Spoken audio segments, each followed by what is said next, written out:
Hello, change makers. My name is Myra Estrada. I am the 2021 Youth Poet Laureate.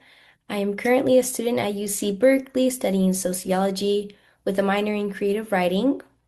Um, it is an honor first to virtually be here with you all, even though I'm not present. It is an honor to actually participate in this and to be able to share my message with you all. I just have one poem that I'm going to share with you guys today. It's called Not One But All.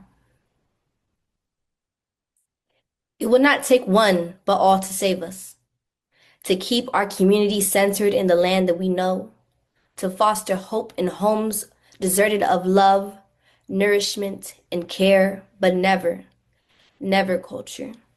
You see, I remember when we danced together in the mission and the merit, when we fed each other in times of need, our old folks wrapped around the buildings of food shelters, when we held each other on nights of insecurity, when we got outside with those picket signs chanting, Black Lives Matter, Stop Asian Hate, immigrants built this country. When we put our differences aside and remember we all call this land home. We search for our savior unbeknownst of the potential we have. You see, it will not take one, but all of us to hold our cities down, to keep this Bay magic sanctioned and sacred to our streets. I mean, there's a reason they want to come here. To get down with the young and hyphy, it is our purpose to build each other up when we break down. To divest from greed and invest in the smiles of babies of all shades from the city to the town. To make our voices loud even in the face of suppressors, it is our duty to put our money where our mouth is. To not say, but to act in the name of preservation, of preserving the land of not one, but all of us. Together we build a home like no other. A home that celebrates our climate of hope, a home that loves deeper than color or sex, a home that belongs to the alone but is protected by us. So I ask, in the name of our legacy, in the name of our ancestors that stood brave despite struggle, in the name of redwood trees, our Golden Gate Bridge, our brothers, our sisters, in the name of our purpose, fight with us. Generate an ethos dedicated to the culture makers. Cultivate new ideas that protects the crops of our sanctuary. Foster an environment that does not use our magic in vain but embodies it. Build a world not made for one, but for all of us. Thank you. How incredible was that? Just poetry and youth and everything. Thank you so much for sharing. That was just beautiful. Would love to hear from everybody in the chat how that landed with them. What lines stuck out with you from that beautiful poem from Youth Speaks? All right, Sada, are you ready to get into this? Should we start sharing some of our trends that we're seeing across the landscape? Of course, I'm totally ready, and I'm so happy to see all the names that we saw in the chat and popping with hearts. So amazing to be doing this with all of you. Let's Wonderful. kick us off, Isis. I will. Let's dig into this. Can everyone see my screen okay? We just wanted to make sure we're doing the right thing. Okay, fantastic. So, as you all know, Philanthropy Together is a global field catalyst for the movement of folks giving together, whether that's through giving circles or collaborative funds or mutual aid societies or social venture partners. Guff, I see you on the screen, or the many donor networks that have pooled giving vehicles, investment circles, giving days, flow funds. There's such a beautiful and rich tapestry of ways that people are coming together to give. And part of what we're trying to do at Philanthropy Together is just make that seen, make that feel visible so folks recognize that even if we're using different language and terminology to describe, and we might have slightly different models, at the end of the day, this is so connected. We are all doing such similar work that we can work from. As we look at that, we really like to talk about how the root of any of these models is what's in this blue circle here. It's about aggregating resources from many different people, no matter what size or scale of giving that is. It's about beyond the dollar support. This isn't just about money. This is about mutual decision making, about accountability to peers and impact, about bolder visions and continuous learning and shared values. Sada, do you want to share a little bit about how we see each side of the spectrum? Yes, totally. And I feel that the most important part here is giving together, right? It's all we need, all of us at any level giving together. And for example, on the green side, on the collective giving side, it's all about scale participation. It's all about, millions of regular people transformed. We always said that collective giving are labs of democracy, are, mini labs of civic engagement, is how we shift the narrative to redefine who is a philanthropist. How do we engage and participate and volunteer and give, everything that we have on our, on our toolkit of things to give around generosity, and really to strengthen democracy from the ground up. And on the other side, on the blue side of the collaborative giving, it's about the scale, right? It's about, the billions of dollars moved. It's about engaging not only individuals, but also institutional funders, about doing systemic change. And that is why we need, this scale. It is about long term. This is not a moment, it's a journey. Somebody said it in the past couple of days, right? It's about how do we support the infrastructure that is needed for, the millions of people, and also these collaborative funds to really do the change that they need. And with that, we're transforming institutional philanthropy. Collaborative funds are demonstrating, and Isis is going to talk more about this, how really this is a better way of doing philanthropy and how it can happen. Yes, and for those of you who are slightly newer to this space of giving together, we just wanted to show real examples Love of this what this slide. actually looks like. And so you can choose literally any issue under the sun. For this slide, we happen to choose women's focused causes and gender justice work. And you have everybody from a local collective mutual aid group called Collective Focus in New York that set up, I think, 40 community fridges for women and BIPOC youth across New York City, all the way to the Asian Women Giving Circle. You all know Holly Lee well and her recent book, The Big We. They've been around for 16 years pooling their dollars together and have given over $1 million, just everyday women in New York doing that work. All the way to the Frida Feminist Fund, focused on the global South and youth and women and gender justice work. All the way to networks of women's funds like Prospera, and there's many other networks coming online. All the way to the High Fund for Climate and Gender Justice, which is focused on that intersection between climate and gender as an issue area. They just received a large-scale gift from Mackenzie Scott, so you can move money in really significant ways while still being community rooted. All the way to the Beginnings Fund, which is an effort of pooling 200 or $300 million from large-scale philanthropies together all around child mortality rates and how we can address that. And so what we're trying to show here is that this is a beautiful, bold, ambitious way that we can move money. This is not small. This is not cute. This is billions of dollars, millions of people coming together. This is the future of philanthropy.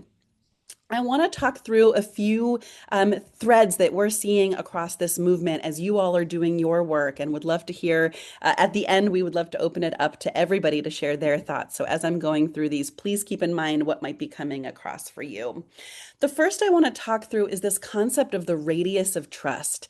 We know that around the world, democracies, and there's been democratic backsliding in many, many regions around the world. And what we see under that is that there's a well-documented pattern under more authoritarian regimes where trust in institutions really collapses and trust goes personal. It's about trusting literally just your family, maybe your neighbors.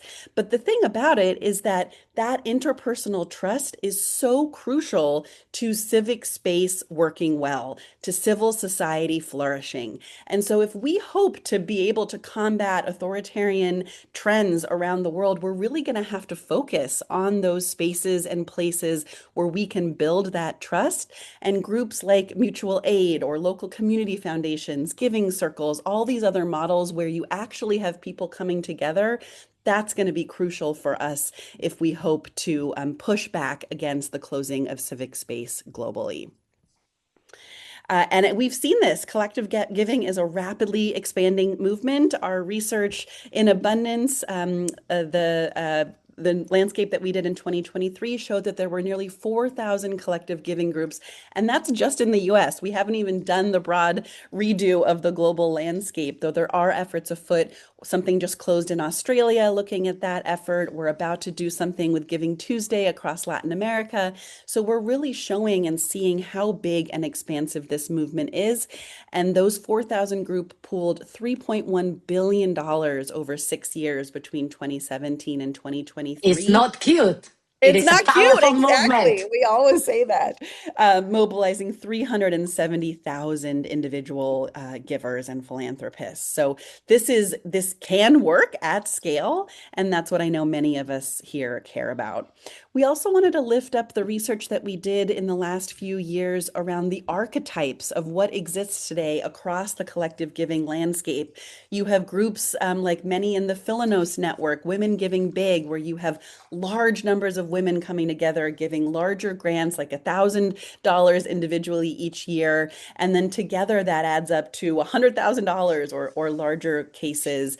You have the crowd granting networks that are really pooling everyday donors, but into massive networks. Think of the potential there, given that thread I was just teasing around the radius of trust. You have many groups who are focused on identity or on social change, and they're sitting around living rooms and are really mobilizing and activating in that way, all the way to those that are doing really sort of community rooted micro granting, to live crowdfunding experiences, and to the many, many groups that are connected to an individual nonprofit or civil society organization. So really think about, there's so much potential here across these archetypes of what can grow and scale from here. The next trend I want to talk through on the collaborative side is that there's real structural changes happening in philanthropy, which is enabling collaborative philanthropy to grow so much. We helped support this new article that maybe we can put in the chat here, Collaboratives as a New Philanthropic Asset Class. And the quote that I love from this piece is that it's not a question of if, but when donors will move resources through collaboratives. And as we've seen here, there's so many changes happening that is leading to collaborative giving growing. So on the structural side, you have the rise of vehicles like DAFs. In 2024, there's $326 billion estimated sitting in DAFs right now. That's huge money, right? You have the rise of sort of full capital stack approaches, and I'll share more about that. You have a preference from larger donors to not replicate large scale foundation structures, but really going with leaner staffing preferences and approaches.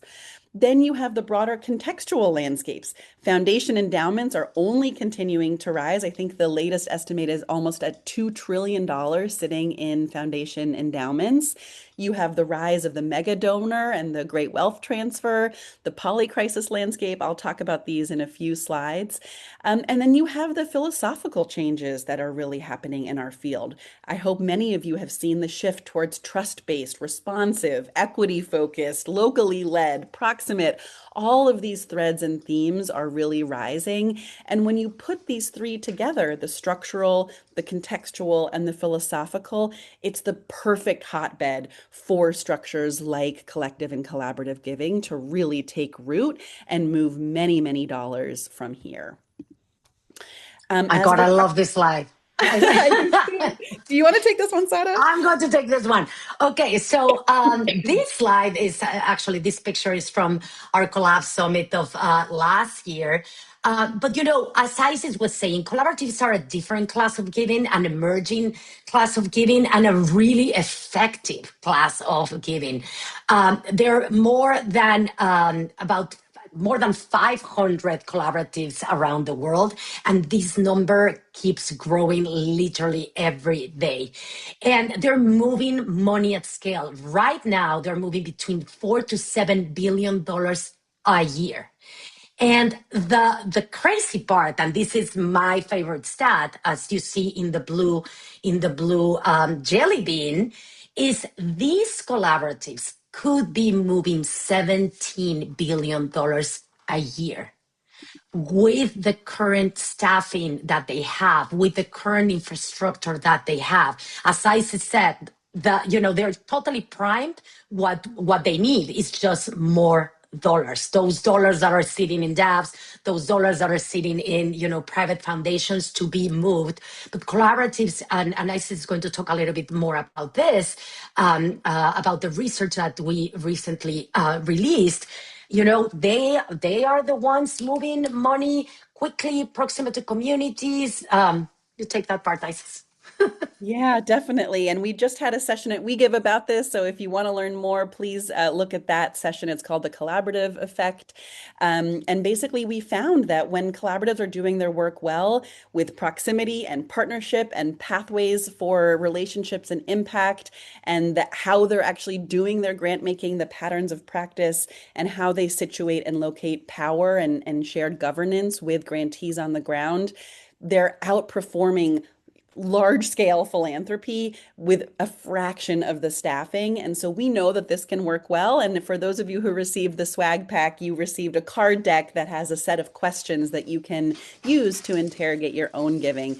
And I would say these 5 pieces, proximity, partnership, and others, aren't just for collaboratives, it's for anyone doing collective giving at any scale to really think about how you're doing work in rooted community centric ways.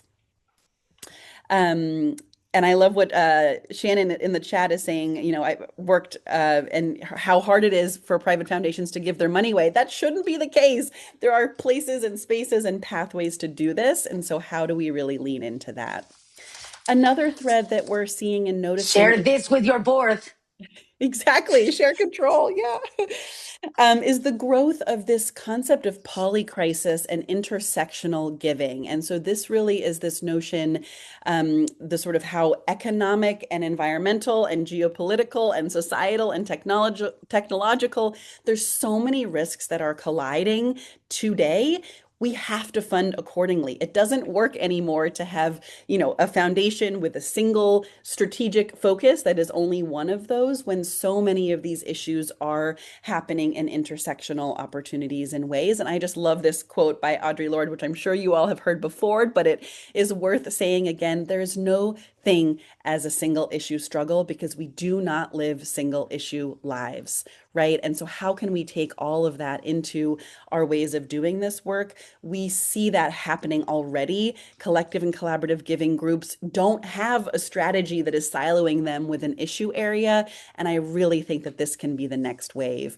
The Philanthropy Transformation Initiative through Wings is a great example of an effort to push on polycrisis giving as an opportunity for folks. So I encourage you to look at that as well.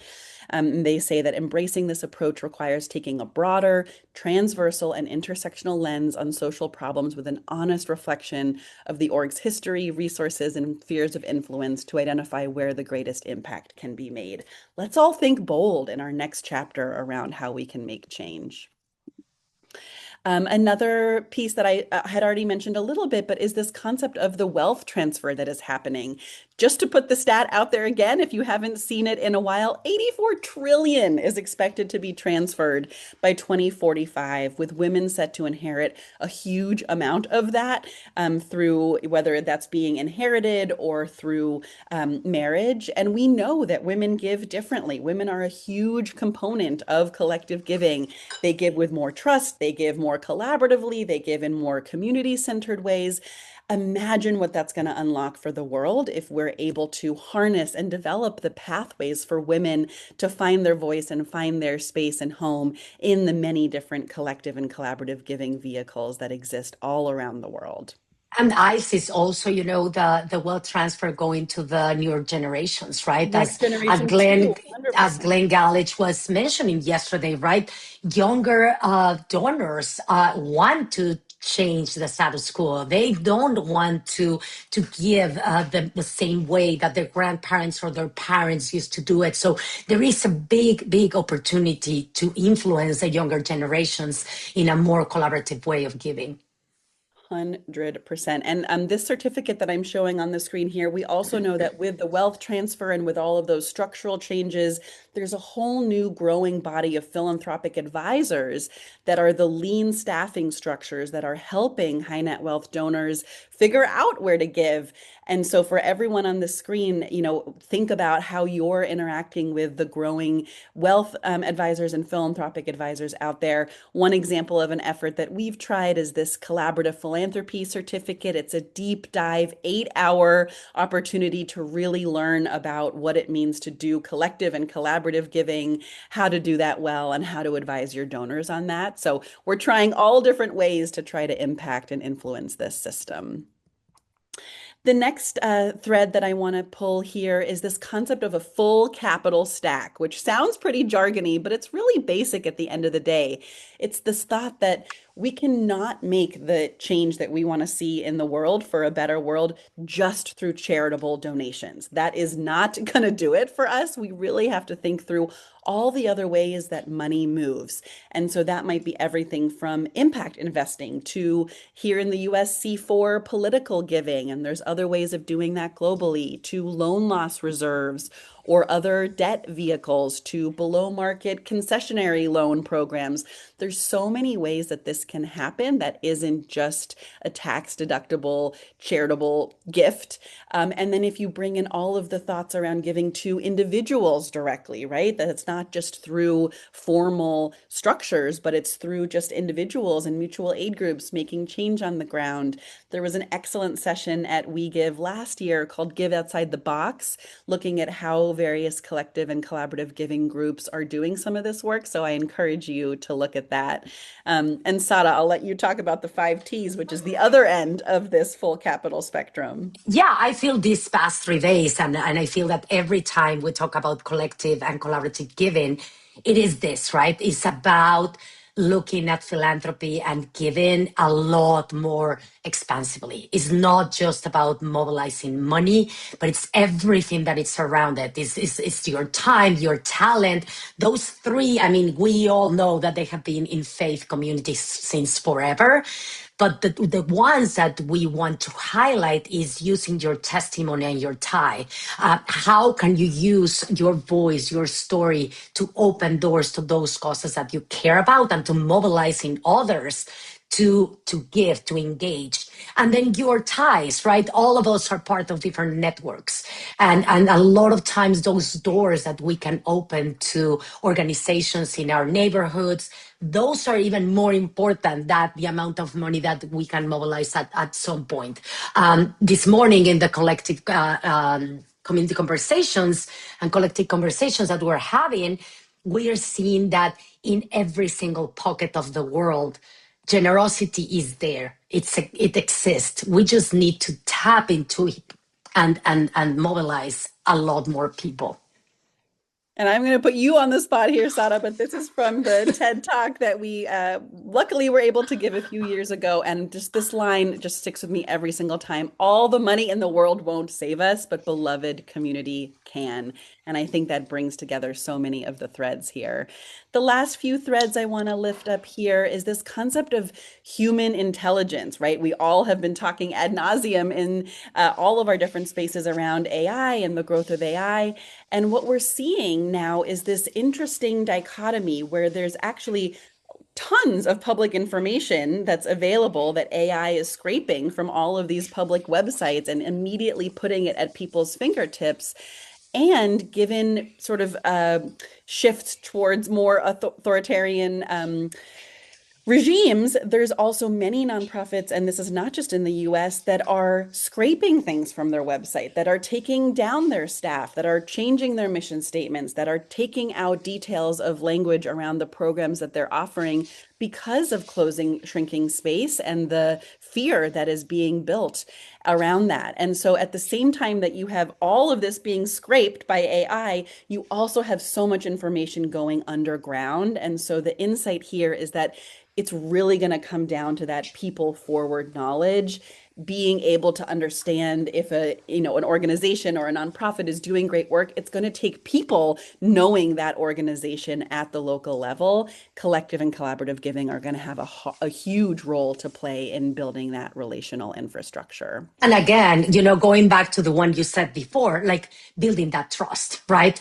And keeping connected to those people that we trust and to be on the lookout, right? Because some organizations may have changed their language, but the work is still there. Work's still there, The right? They're work's not changing still their there. They're not values. They're changing just their being values. strategic. Yeah. Yes, yes. Another thing we're seeing is that there's more commoning of infrastructure. If you think of collective giving as the commoning of folks giving together, that's also happening on the infrastructure side with efforts like the Philanthropy Data Commons, which is building a shared data future for philanthropy. There's so much happening in this lens of collectivization and commoning, and that's extending to infrastructure. And it's something for us all to be aware of in our space. And then the last two that I want to share here is just the soft skills of democracy. We talk about this all the time, but collective giving will continue to be one of the few spaces where people can come together and build democratic skills and civic trust in places where civic space is closing. And this is from our latest research in 2023 that showed that folks involved in this kind of giving become more civically engaged. They increase their belief that their voice matters on social issues. They increase their participation, and they also increase their ability to discuss with dissenting voices. So all of that is so crucial for this work. And we see collective giving bridging divides in three different ways. It's between members, that members might have different viewpoints or ideologies or backgrounds. And by being in shared space, you're bridging that gap. The second one is between giver and receiver, right? We're no longer like I'm a donor on high and you are the receiver. It's really upending and shifting that positionality. And then the third one is between society and in the individual, right? That at the highest level, being a part of a collective giving group means that you're a part of a broad effort in the civil society space, and that bridging happens there as well. It really shifts from a single decision maker to a multiple viewpoint informing a decision. It roots the work in long-term relationships. It increases civic and volunteering engagement, and it transcends diverse viewpoints to inform decision-making models that model healthy democratic spaces. And then the last one that I want to just share is that there's so much happening even within the collective giving space that's sort of like we are better together, living that out, not just at the unit of one individual giving circle or collaborative, but how as networks and alliances and consortia of these different groups, how we are coming together for greater visibility, joint fundraising, and shared impact. A few examples here, the SOS Fund, Solidarity is Our Strength on Just Fund, is an effort to bring together, mobilize dollars to 5 different collaborative funds. Leading from the South is an effort of 4 different feminist and women's funds all across the global South who are working together. This new effort, Braiding Together, which is an effort between these 4 groups on the right, CJSF, the Partnership Fund, G4GC, and the Fund to Build Grassroots Power. They're trying to raise $20 million to collectively fund the 700 grantees that sit across their portfolios. So there's so many beautiful examples of how we are doing this work in practice. We say that it's better together, and then we're now actually doing that in how we're aligning with one another. Imagine if that continues at a larger scale. The dollars can move. We know where that money should go, and it's now just about letting those dollars flow. So thank you so much for listening to these ideas and trends that we're seeing at Philanthropy Together. I hope that was helpful for you in your work, and would love to open it up to the chat a little bit, just for a few minutes to say, what are you seeing? What are you sensing? What are you noticing? Maybe take a quiet minute and put something in the chat, and would love to hear from one or two folks as well. Michael Layton, just since I see you, I would love for you to share for a second around the sort of new research that you're doing on community philanthropy and how that is an expanding part of this conversation. Sure, Isis, thanks. I'll put my video on. I'm having kind of a bad hair day here, but I'll be collaborative. So yeah, I mean, first of all, what a terrific session. I mean, it just gets your heart pounding. There's so much excitement, when you see it all kind of woven together in the way that you've both done there. So it's really, really exciting. I've been curious about the possibility of maybe every once in a while knitting together the work of many giving circles or many collaborative funds to see if, say, once or twice a year, they can pool their resources to express even more power. And so what I've been researching are models of people either combining money or time or knowledge in really big ways to solve big problems. So there's a group called iNaturalist, some of you might be aware of, and they have now almost 300 million biodiversity observations from all around the world where people are combining what's happening in their backyard, and it creates a global picture of biodiversity. Or there's a group, Undue Medical Debt, that I'm a big fan of, and they've pooled sort of the giving of small groups around the country, and they've now relieved, they just, I think, announced last week over $40 billion in medical debt for over 25 million people across the Wow. US. So there are these kind of ways and moments where people that are building lots of good local community and connections at a local level can sort of lift their heads up and say, okay, we're going to do something to contribute to a national goal or a global goal, just to flex our muscles a little bit and give ourselves a sense of efficacy and show that, we're a force to be reckoned with. So that's what I've been Love that. interested in. And but so Will many you share your research in the chat, Joe? I think it's such an I'll amazing do it. compendium of, Thank you. Yeah, I'll do it. yeah. But I think that, the people that we've heard from over the last 2 days, they create the building blocks for that to be possible. That's the foundation of being able to do those very big things. So I've been so inspired by all the people here. Yeah, and glad to share some of those models. Thank Thank you, Joe. you.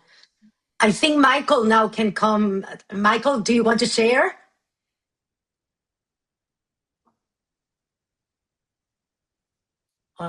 You are on camera now, but you cannot unmute. Oh, now you're there. We cannot hear Oh, you, we can't hear you. Michael. We'll share it in the chat. Wonderful. Well, we're going to transition. I want to read a few more in the chat here. Hillary's sharing it's helpful to see how the concept of giving circle is expanding to funders, philanthropic advisors, and donor networks.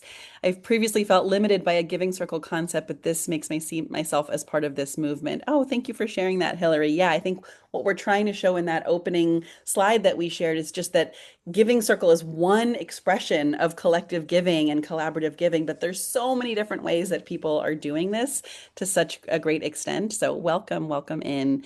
Fanny is saying, I'm new to this conversation. I just wanted to say thank you for opening my eyes to this reality.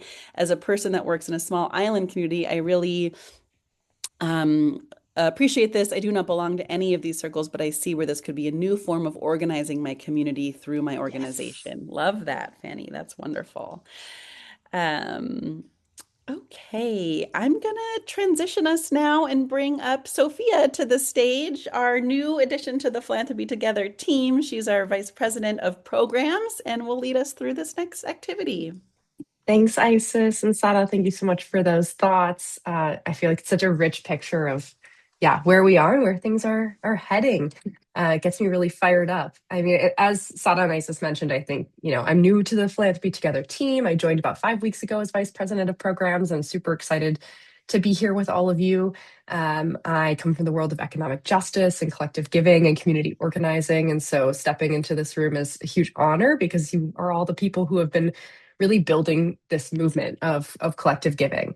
And I think what we just heard is something that we all really deeply resonate with and believe, right? Which is the importance of the intelligence about this ecosystem and its needs and what we need next. It doesn't just live in sort of any one person's mind or one organization's strategy, right? It lives in all of us and very much in the spirit of collective and collaborative giving. So we're going to use that really to our advantage over the next few minutes, to do something that's going to be really valuable, hopefully to everyone here, but also especially to the Philanthropy Together team and our work. We're gonna drop a link in the chat now to a tool called Padlet, is the name of the sort of website, and that's going to be a place where anyone here can write down your ideas and your thoughts. I'm going to walk you through 5 different columns that we're asking really for your, brainstorm and feedback on. I'm going to share my screen briefly so that you all can see what this looks like. And I think we'll share these prompts and the link for how to access this in the chat in a moment. So you can see this is sort of our charting the future brainstorm. So on the left here, we have research, right? What are the research questions that getting answers to those questions would really help your work? What do we not yet know or understand fully that really matters most to you? Then we have tools. So what guides or toolkits or resources do you wish existed that don't currently? And this will be a great opportunity too. I think that there's probably a lot that does exist that we need to notify each other and continue sharing as well. And then program wish list. What kinds of learning or training or convening, does the field need more of that we should be thinking about? Connections and collaborations. So who should be in conversation with whom and maybe isn't yet? Who should be working together? What partnerships feel missing? And then, a message to the field. So if you could get across one thing about collective or collaborative giving and our ecosystem right now, what would it be, right? Like, what is it that is sticky and frustrating for you that people don't seem to understand about this work, right? And I think gets back to those points, right, around why Sada and Isis are constantly saying, like, it's not cute, right? And I think that's the point there, obviously is a message to the field. This is more than kitschy. This is not a hobby. This is powerful, right? So what are the other messages like that?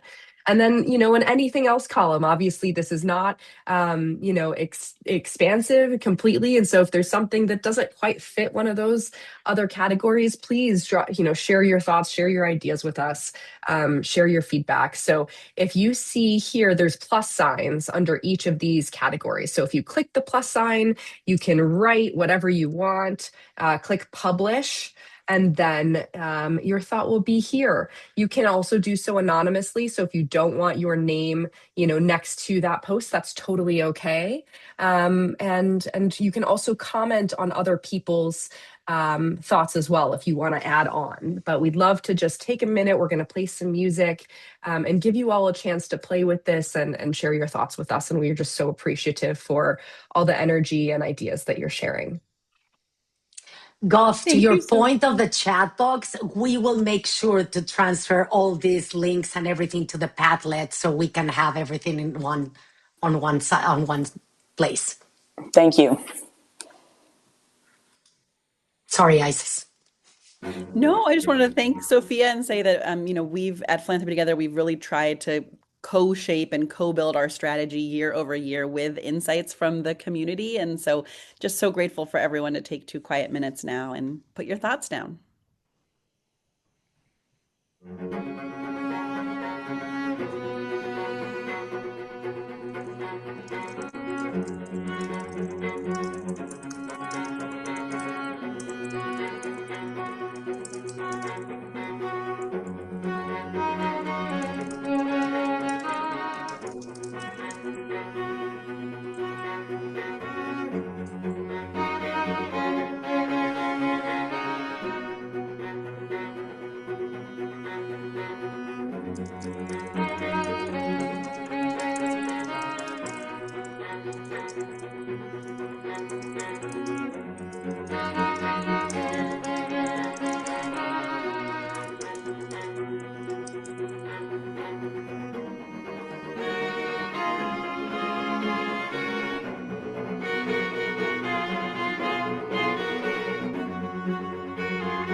Wonderful. Thank you, everybody, for sharing your thoughts. So much coming up here. Amazing, amazing. Folks were setting disappearing messages, so I tried to capture everybody's. So if you see my name on a couple of these, that's why. But this is so incredible. I feel like I'm already so inspired. I mean, I would love if anyone here wants to speak a bit more on something that they saw or something that they posted. We'd love to invite you to just reflect with us a little bit on what you're noticing. I'd love to bring Eric Onyango to the stage. I know you had your hand raised earlier as well, and I think you had an amazing comment about how do collective giving models perform in fragile and conflict affected states, not stable context. Do you want to share a little bit more? Yes, thank you. I hope you can all see me and hear me. Yes, we can. Welcome. Yes, thank you. Thank you. Eric Onyango, also known as Papa Mali. My son is called Mali, which means wealth in Swahili. So I'm the regional representative at Network for Empowered Aid Response, 9 months into my role. And in Africa, I'm supporting 117 members in 18 countries. And one of the things we have been discussing with what we call localization labs is really shifting powers, shifting resources, but also shifting decision making. And a lot of them have been grappling with the changing ecosystem. Of course, what happened to USAID happened to USAID. United Nations is changing, and a lot of the funding comes from the global north. We have very few global south philanthropists, especially in Africa. So how does this apply to them is the question that they're asking. I've been giving them live updates, but how do they respond to crisis? Because Yeah. Africa has the brunt of what happens in the global north, in the Middle East, if you will, as well. We always bear the brunt, and of course, for the longest time, because of colonization and Bretton Woods foundations, neoliberalism, we really are the receiving end. So how does this apply? And you'll see my other comment where I'm saying collective giving has been in existence, and it goes by different names: Harambe, Sanduk, Ubuntu.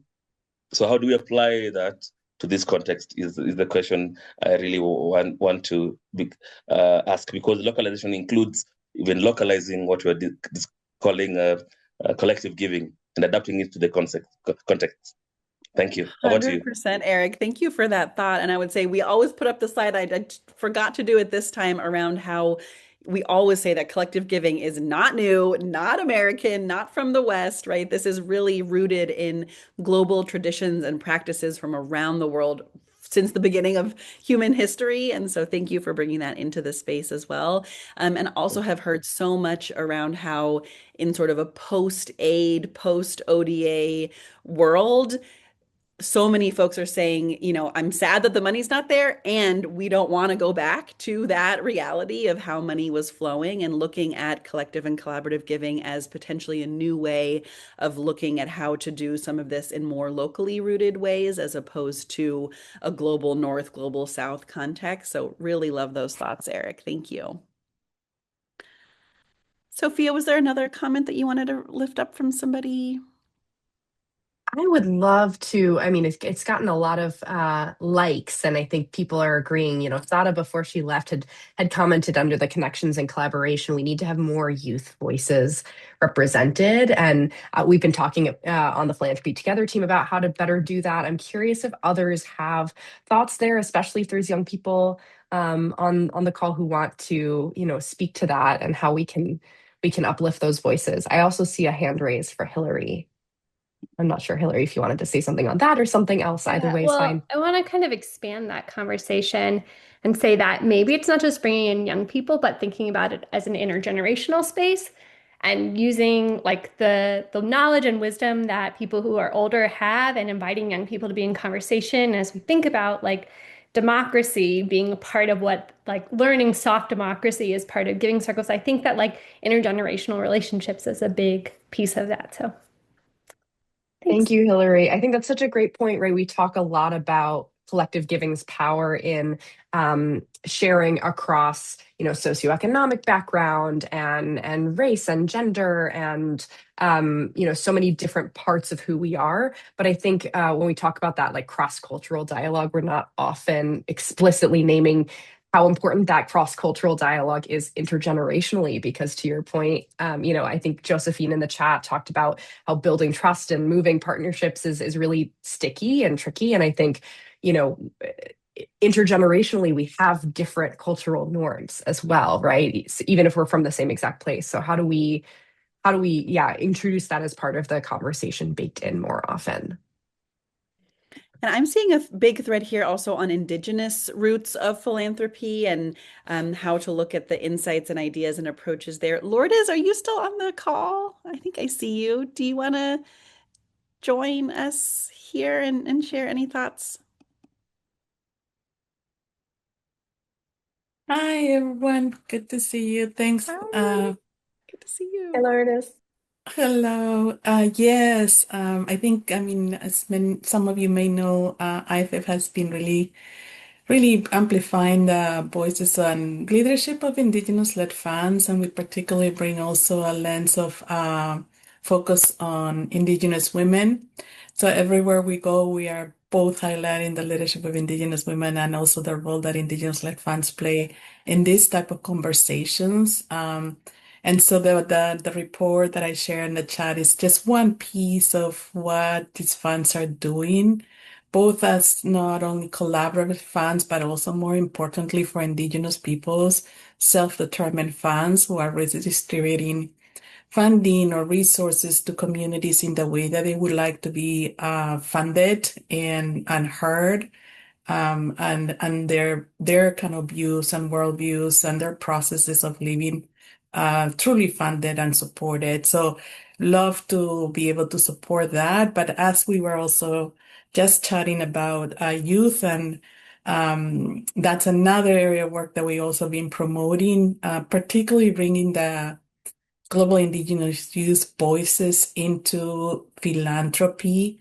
And so happy to also share a little bit of what we're doing on that, because I do think that intergenerational piece, as well as the intersectional piece, is very important in the work that we're doing, so that we have that commonality of solidarity and generosity and empathy and understanding, which is what it's so much needed right now.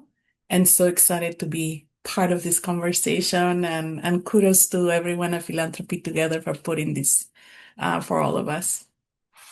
Thank you so much, Lourdes. And we have the pleasure of working with IFIP right now on a new pilot program that's helping their 25 Indigenous-led funds all around the world start giving circles within those funds. And so I think you see the nesting egg of all of those different opportunities of how we can do this work and connect people who care about doing community-centered work. So we're excited about that pilot and glad to expand that more. I think we are at time. Sadly, the session went way too quickly. We could have done this for a 2-hour session. So there is a poll that came on the screen right now. Would love for you to rate this session. Would also love, I think, a few folks that put in comments onto the Padlet. It was set to disappearing, and so Sophia's done her best to like transfer those over. But we would love to know if you said that comment. So please add a comment with your name there in case we want to follow up with you afterwards. This Padlet link will also remain open, so would love to continue gathering and collecting thoughts from everybody as we go from here.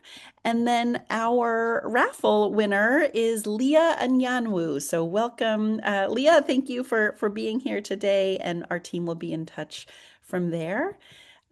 Sophia, do we have anything else?